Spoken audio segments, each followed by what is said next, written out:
Okay, well, welcome to the recording. Thank you so much for joining me this morning. I would like to have you first introduce yourself to the body of listeners. Who are you in the ESMT family?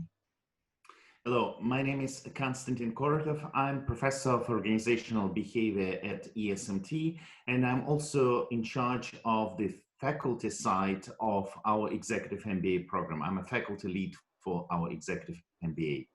At ESMT, I teach organizational behavior and leadership topics, and I also do my research on coaching, on a career progression of individuals as they reach leadership levels in organizations. I'm trying to figure out what is that people are doing right or wrong as they progress in their careers, and what is that the organizations are doing right or wrong when they're trying to use human capital. And last but not least, I'm trying to figure out how people can be successful but remain happy. You are one of the people we invited to speak at our annual forum that was planned for June. Of course, things have changed in that respect. But the annual forum theme was about the new work illusion. What did that concept or theme bring up for you in regards to your research and work? Well, when it comes to work, it's, in my opinion, an important part of people's life. I do not believe in separation of work and life. I believe that there's only one life, but work plays a significant role in it, not only from the perspective of providing us with the resources to run our lives, but for many of us, it's also kind of a defining moment, who we are. It helps us figure out why we exist, and it helps us very often bring the best of ourselves to the service of the community, to the service of the people around us, and hopefully to our own kind of development, growth, maybe some resolution of some inner conflicts and problems that we might have. So that's the view of work for me. And what I was planning to explore, to discuss during the annual forum, was this interplay between work and other sides of life, not work and life, but work in other sides of life. And my thought was that we could go into the meaning of work, we could go into the conditions necessary for work, or we could talk about the joy of work, or maybe even the luxury of work. Because again, so just to many individuals, having a workplace, and this is what we're seeing right now, might be actually a luxury that they might be missing. And luxury is not only from the perspective of just having a good time or doing something meaningful, but also as a place where a person can have some of his or her social or emotional needs realized or resolved, and at times something that they cannot find anywhere else, including the family. Well, obviously, yeah, COVID has definitely changed how we talk about some of these topics, especially since a lot of folks, maybe that's some folks are working from home, and this blend of work and life is becoming a little bit more tight. From your perspective, how has COVID changed this new work illusion, or this touch point between work and life, or work, as you say, as one section of life? Well, some of the things that we have noticed is that actually we are dependent on other people. So, and this move towards working at home has meant for many individuals actually realizing that for quite a long period of time, they were not paying attention to all the infrastructure that exists there or that they need in order to be able to do what they believe is important.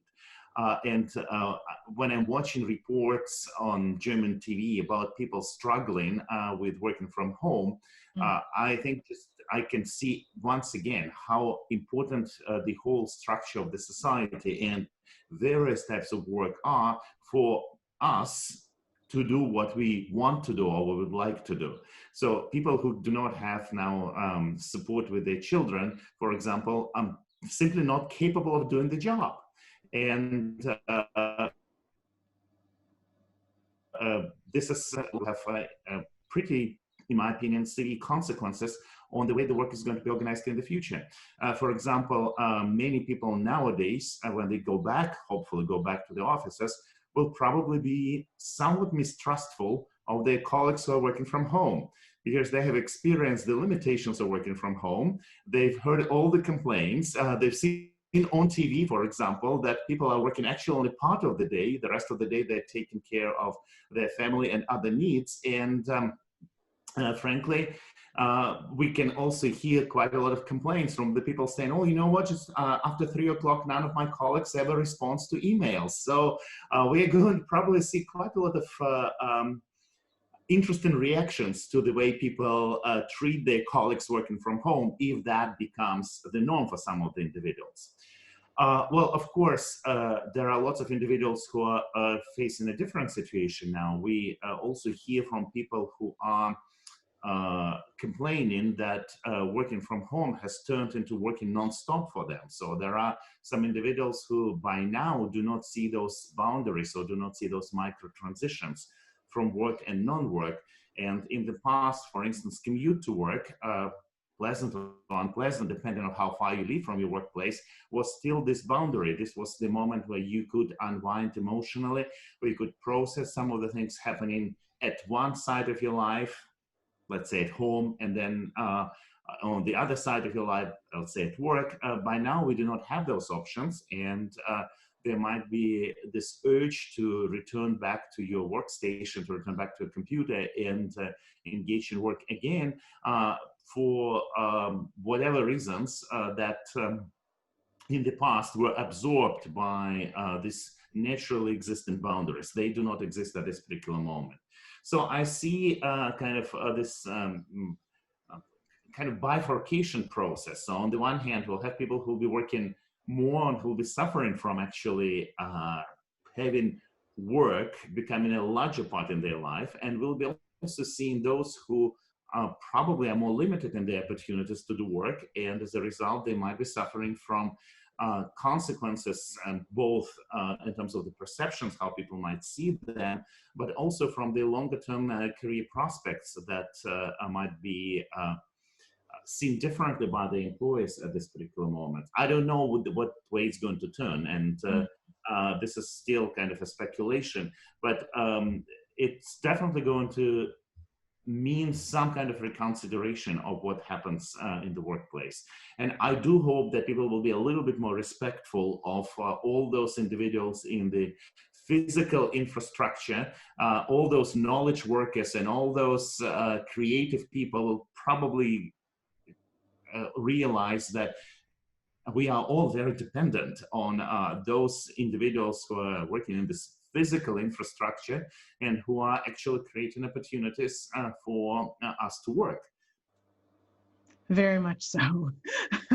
I definitely myself have a newfound appreciation for that, and I don't even have children here at home. This part of your work is on coaching and executives in particular. And what kind of challenges do you think that leaders are especially having in navigating this, not just from a personal level, but from a managerial level? And what would you then suggest as recommendations for either how to do this now, or how they might see these things as stepping stones for a new model of work in the future? Well, what I'm observing in my conversations with the leaders during this COVID time is the level of anxiety that is getting to pretty critical points at this particular moment. And the anxiety is not so much about the COVID itself, it's about the ability to fulfill their roles as leaders, because many people currently have a kind of feeling that they're not delivering upon the expectations of their teams. And this is objective. They basically don't know what's happening. They don't know what's going to happen in the future. They cannot give honest and reassuring answers that people would buy. And they, at the same time, they feel that individuals do need that. And of course, we have a different level of anxiety at the level of the employees as well, such as those employees who might be objectively observing their businesses going down and losing money might be worried about their jobs. And of course, in the best case scenario, they would like to hear some reassurance from their bosses, from their leaders, that things are going to be all right. But the leaders at the same time just say that, well, you know what, just, this can be cheap talk. I can definitely say that, but can I really guarantee that no bad consequences will be following people's ways? So that leads to kind of a challenge for the leader. Just how do I stay honest? How do I give people what they need at this particular moment? How do I make sure that they are not panicking and that they are energized to do what we need them to do at this moment, while at the same time understanding that in reality, I may be unable to save those jobs, or there might be some people who might be unwilling to save those jobs as well. So that can also happen. But the challenge is that those who are willing and planning to save jobs still cannot guarantee that this is going to be the reality. So this is the level of anxiety that individuals have at this particular moment. Well, again, the only advice that can be given under those circumstances is to share with the people as much as is known and inform them about the process. When we cannot inform people about the outcome, we have to inform them about the process. This communication has to happen more frequently than before. And again, so even if you have nothing new to say, I would say that you still need to reiterate what you know by now, what is happening, what you are dealing with. And just the mere fact that there is a communication channel open to the team, open to the people, makes it a little bit easier for those who might also be suffering on the employee end. When we are normally at the office, when we are seeing our colleagues, when we are seeing our clients, when we're seeing our bosses, we get quite a lot of cues that allow us to make sense of what's going on. And anxiety that happens to us can be absorbed by a little bit of gossiping, a little bit of chatting at the coffee station, and just simply seeing people at some other signals, I don't know, like supplies being driven into the yard. So that sends a signal that there is business continuity. And when people are at home, this is not noticed. And when also people realize that for some period of time, nobody has been contacting them, that can also be very scary for individuals because they might lose the sense of usefulness in whatever they do. So the leaders probably have to maintain as much as possible the feeling of usefulness, the feeling of belonging, and also the feeling of fairness. We don't know what's happening to jobs. We don't know what's happening with job distributions. We don't know how much people might be working or having slack time, I don't know. So, but we all develop fantasies about other individuals, and this can create an uneasy feeling in the team, in the employees, and it's the leader's job to manage that. That's transparency and connectedness as a way of managing employee anxiety was certainly, that's makes absolute sense, and it was also kind of new to me, but yeah, exactly that. This is also a body of your research, and obviously with things emerging in the middle of the crisis, I mean, there's going to be a whole body of data that researchers will be sifting through for quite some time. When you imagine the future of your research in regards to this time, what do you imagine changing? How do you think this is going to change your research in the coming months or the coming years? Well, I think the question of how leaders are perceived might be interesting. So now that there is no direct contact with leaders whom we see closely every day, that puts them into a position where they are comparable to distant leaders, those whom we do not see every day. So to what extent those on whose behavior we reflect upon by just observing people and making some conclusions about whether they're doing their leadership tasks well or not, this is going to be interesting, just how people are making new inferences about their leaders, about the individuals they work with, and to what extent that impacts the ability of the leader to influence the people. That's one interesting thing. The other interesting thing is what's going to happen with the leadership development of those who might stay longer in work from home mode. And as we are talking now, such as there is a discussion at the federal level in Germany about making work from home potentially the right of the employee. And I'm just basically, well, this is at least what I'm hearing. I hope my German is sufficient to understand what might be going on there. But if that's going to be the case, what might be the implications for people's career development and for their development as a leader? If somebody is working from home, if he or she is doing their job in isolation from the majority of the people, I can imagine that professionally they can do it well. But will that be sufficient for somebody to be considered as a, let's say, potential leader, be given opportunities to lead, or will they have an opportunity to actually learn how to lead others, how to respond to those, I don't know, sharp comments or quick questions or anxious looks that they might be seeing at work? And this is where basically a lot of leadership interactions take place. Now that we are limited in our communication channels and where we only get part of the cues. So this is going to be interesting to what extent those who are going to be working from home might end up being somehow cut off the general pipelines in development in organizations.